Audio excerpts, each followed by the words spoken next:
ब्रह्मरूपमादिमध्यशेषसर्वभाषकम् भावषट्कहीनरूपनित्यशतमदयम् ब्रह्मणोऽधिगोचरं च नेति नेति भावितं त्वं नमामि देवदेव রামকৃষ্ণমীশ্বরম। নমস্কার, আমার এই চ্যানেলে আপনাদের সকলকে স্বাগত। ঠাকুর শ্রী শ্রী রামকৃষ্ণ পরমহংসদেব, শ্রী শ্রী মা এবং স্বামী বিবেকানন্দকে সশ্রদ্ধ প্রণাম জানিয়ে শ্রীমকথিত শ্রী শ্রী রামকৃষ্ণ কথামৃত থেকে পরবর্তী অংশ পাঠ করে শোনাচ্ছি। সরলতা ও ঈশ্বর লাভ, ঈশ্বরের সেবা আর সংসারের সেবা। কীর্তনান্তে ঠাকুর ভক্ত সঙ্গে একটু উপবেশন করিয়াছেন। এমন সময় নিরঞ্জন আসিয়া ভূমিষ্ঠ হইয়া প্রণাম করিলেন। ঠাকুর তাহাকে দেখিয়া দাঁড়াইয়া উঠিলেন। আনন্দে বিস্ফারিত লোচনে সস্মিত মুখে বলিয়া উঠিলেন, তুই এসেছিস? মাস্টারের প্রতি, দেখো এই ছোকরাটি বড় সরল। সরলতা পূর্বজন্মে অনেক তপস্যা না করলে হয় না। কপটতা, পাটোয়ারি এসব থাকতে ঈশ্বরকে পাওয়া যায় না। দেখছ না, ভগবান যেখানে অবতার হয়েছেন সেখানেই সরলতা। দশরথ কত সরল, নন্দ শ্রীকৃষ্ণের বাবা কত সরল। লোকে বলে, আহা কি স্বভাব, ঠিক যেন নন্দ ঘোষ। ভক্তরা সরল। ঠাকুর কি ইঙ্গিত করিতেছেন যে আবার ভগবান অবতীর্ণ হয়েছেন? শ্রীরামকৃষ্ণ নিরঞ্জনের প্রতি, দেখ তোর মুখে যেন একটা কালো আবরণ পড়েছে। তুই অফিসের কাজ করিস কি না তাই পড়েছে। অফিসে হিসাবপত্র করতে হয়, আরও নানা রকম কাজ আছে, সর্বদা ভাবতে হয়। সংসারী লোকেরা যেমন চাকরি করে তুইও চাকরি করছিস, তবে একটু তফাৎ আছে। তুই মার জন্য চাকরি করছিস। মা গুরুজন ব্রহ্মময়ী স্বরূপা। যদি মাঘ ছেলের জন্য করতিস তাহলে আমি বলতুম ধিক ধিক শতধিক 100 ছি। মণিমল্লিকের প্রতি, দেখো ছোকরাটি ভারী সরল, তবে আজকাল একটু একটু মিথ্যা কথা কয়, এই যা দোষ। সেদিন বলে গেল যে আসবে, কিন্তু আর এলো না। নিরঞ্জনের প্রতি, তাই রাখাল বলেছিল তুই এড়েদয়ে এসেও দেখা করিস নাই কেন? নিরঞ্জন, আমি এড়েদয়ে সবে 2 দিন এসেছিলাম। শ্রীরামকৃষ্ণ নিরঞ্জনের প্রতি, ইনি হেডমাস্টার, তোর সঙ্গে দেখা করতে গিয়েছিলেন, আমি পাঠিয়েছিলাম। মাস্টারের প্রতি, তুমি সেদিন বাবুরামকে আমার কাছে পাঠিয়ে দিয়েছিলে? শ্রী রাধাকৃষ্ণ ও গোপীপ্রেম ঠাকুর পশ্চিমের কামরায় 2-4 জন ভক্তের সহিত কথাবার্তা কহিতেছেন। সেই ঘরে টেবিল চেয়ার কয়েকখানা জড়ো করা ছিল।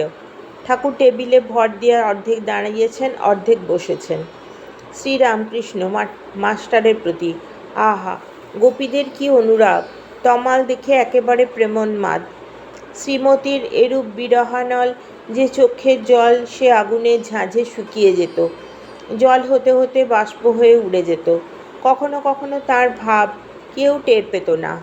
সায়ের দিঘিতে হাতি নামলে কেউ টের পায় না। মাস্টার, আজ্ঞে হ্যাঁ, গৌরাঙ্গেরও ওই রকম হয়েছিল। বন দেখে বৃন্দাবন ভেবেছিলেন, সমুদ্র দেখে যমুনা ভেবেছিলেন।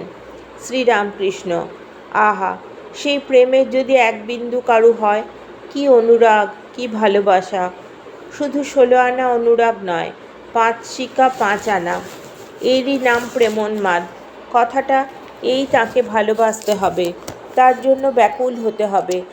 তা তুমি যে পথেই থাকো, সাকারেই বিশ্বাস করো বা নিরাকারেই বিশ্বাস করো, ভগবান মানুষ হয়ে অবতার হন, এ কথা বিশ্বাস করো আর না করো, তাতে অনুরাগ থাকলেই হলো।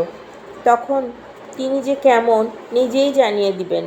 যদি পাগল হতে হয়, সংসারের জিনিস লয়ে কেন পাগল হবে? যদি পাগল হতে হয় তবে ঈশ্বরের জন্য পাগল হও। ভবনাথ, মহিমা প্রভৃতি ভক্ত সঙ্গে হরিকথা প্রসঙ্গে ঠাকুর হলঘরে আবার ফিরিলেন। তাহার বসিবার আসনের কাছে একটি তাকিয়া দেওয়া হইল। ঠাকুর বসিবার সময় ওং তৎসহ এই মন্ত্র উচ্চারণ করিয়া তাকিয়া স্পর্শ করিলেন। বিষয়ী লোকেরা এই বাগানে যাওয়া আসা করে ও এই সকল তাকিয়া ব্যবহার করে। এই জন্য বুঝি ঠাকুর ওই মন্ত্র উচ্চারণ করিয়া উপাদানটি শুদ্ধ করিয়া লইলেন। ভবনাথ মাস্টার প্রভৃতি কাছে বসিলেন। বেলা অনেক হইয়াছে, এখনো খাওয়া দাওয়ার আয়োজন হয় নাই। ঠাকুর বালক স্বভাব, বলিলেন, কই গো, এখনো যে দেয় না, নরেন্দ্র কোথায়? একজন ভক্ত ঠাকুরের প্রতি সহাস্যে, মহাশয় রামবাবু অধ্যক্ষ, তিনি সব দেখছেন। সকলের হাস্য। শ্রীরামকৃষ্ণ হাসিতে হাসিতে, রাম অধ্যক্ষ? তবেই হয়েছে। একজন ভক্ত, আজ্ঞা রামবাবু যেখানে অধ্যক্ষ সেখানে এই রকমই হয়ে থাকে। শ্রীরামকৃষ্ণ ভক্তদের প্রতি, সুরেন্দ্র কোথায়? আহা, সুরেন্দ্রর বেশ স্বভাবটি হয়েছে, বড় স্পষ্ট বক্তা, কারুকে ভয় করে কথা কয় না। আর দেখো, খুব মুক্তহস্ত, কেউ তার কাছে সাহায্যের জন্য গেলে শুধু হাতে ফেরে না। মাস্টারের প্রতি, তুমি ভগবান দাসের কাছে গিয়েছিলে? কীরকম দেখলে? মাস্টার, আজ্ঞা কাল নয় গিয়েছিলাম। ভগবান দাস খুব বুড়ো হয়েছেন। রাত্রে দেখা হয়েছিল, কাঁথার উপর শুয়েছিলেন। প্রসাদ এনে একজন খাইয়ে দিতে লাগলো। চেঁচিয়ে কথা কইলে শুনতে পান। আপনার নাম শুনে বলতে লাগলেন, তোমাদের আর ভাবনা কি? সেই বাড়িতে নাম ব্রহ্মের পূজা হয়? ভবনাথ মাস্টারের প্রতি, আপনি অনেক দিন দক্ষিণেশ্বরে যান নাই। ইনি আমাকে দক্ষিণেশ্বরে আপনার বিষয়ে জিজ্ঞাসা করছিলেন, আর বলছিলেন যে মাস্টারের কি অরুচি হয়ে গেল। এই বলিয়া ভবনাথ হাসতে লাগিলেন। ঠাকুর উভয়ের কথোপকথন সমস্ত শুনিতেছিলেন। মাস্টারের প্রতি স্নেহে দৃষ্টিপাত করিয়া বলিতেছেন, হ্যাঁ গো, তুমি অনেক দিন যাও নাই, কেন বলো দেখি? মাস্টার তো করিতে লাগলেন। এমন সময় মহিমাচরণ আসিয়া উপস্থিত। মহিমাচরণ কাশীপুরবাসী, ঠাকুরকে ভারী শ্রদ্ধাভক্তি করেন ও সর্বদা দক্ষিণেশ্বরে যান। ব্রাহ্মণ সন্তান, কিছু পৈতৃক বিষয় আছে, স্বাধীনভাবে থাকেন, কাহারও চাকরি করেন না, সর্বদা শাস্ত্রালোচনা ও ঈশ্বর চিন্তা করেন। কিছু পাণ্ডিত্যও আছে, ইংরেজি সংস্কৃত অনেক গ্রন্থ পড়িয়াছেন। আজকের পাঠ এই পর্যন্তই। আপনারা সকলে ধৈর্য ধরে যে আমার এই পাঠ শুনলেন, সেজন্য আপনাদের সকলকে আন্তরিক ধন্যবাদ। আবার শ্রী শ্রী রামকৃষ্ণকে আমার পরম শ্রদ্ধা জানিয়ে আজকের পাঠ শেষ করছি। যদি আপনারা আমার এই চ্যানেলটি সাবস্ক্রাইব করে নেন, তাহলে সহজেই পরবর্তী অংশগুলি খুঁজে পাবেন। ধন্যবাদ। লোকধর্মচারণঞ্চ সর্বধর্মকোবিদম ত্যাগি গেহি সব্য নিত্য পাবনং কৃপঙ্কজম ত্বং নমামি দেবদেব রামকৃষ্ণমীশ্বরম ত্বং নমামি দেবদেব রামকৃষ্ণমীশ্বরম ত্বং নমামি দেবদেব রামকৃষ্ণমীশ্বরম।